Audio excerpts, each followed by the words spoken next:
Lines जो है वो काफ़ी सारा सामान इनका जब्त हुआ है, तो अभी इन्होंने ख़त्म कर दिया वो सिस्टम जो बाहर निकालने वाला शूज़ के रैक्स को, अब वो अंदर ही रखेंगे, मतलब प्रॉपर इनका हल हो गया।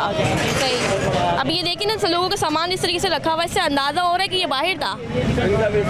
इनका भी स्टैंड जो है मैडम ने जब्त कर लिया है, क्योंकि ये जैसे इनके जाने के बाद यही होता है कि ये प्रॉपर फिर दोबारा से बाहर आ जाता है, फिर ये अंदर जब देखते हैं कि मैडम आ गई तो ये अंदर इसको रख देते हैं, इसलिए उन्होंने प्रॉपर हल निकालने के लिए इसको ही जब्त कर लिया है। अब आगे हम देखेंगे मजीद क्या एंटी एनक्रोचमेंट में ऑपरेशन जारी है।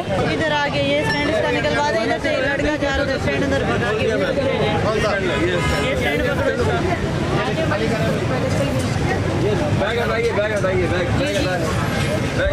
जी स्टैंड जो है जब्त हो रहा है, फुटपाथ को सारे कवर कर दिया, फुटपाथ को कवर कर दे, लोगों के चलने का रास्ता है वो भी कवर हो जाता है, जिसकी वजह से काफ़ी मुश्किलात का सामना करना पड़ता है।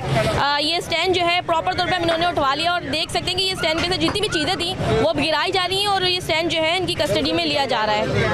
जाने दो, समय नहीं जाने दो, चीज़ें लगा रहे हैं। एंटी इंक्रोचमेंट ऑपरेशन जारी है और मार्केट में हो चुकी है हलचल।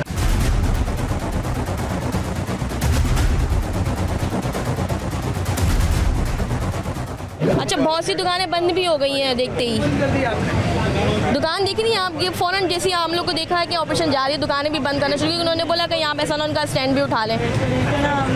फ्रीक्वेंटली अब कर रहे हैं कि इनको मौका कम मिलता है कि यहाँ से भाग निकलें और दोबारा जो है वो अप्रोच कर लें। ये देखें जिस तरीके से दुकानों में चीज़ें जाना शुरू हो चुकी हैं। ऑपरेशन जारी होते ही दुकानों में चीज़ें जाना शुरू हो गई।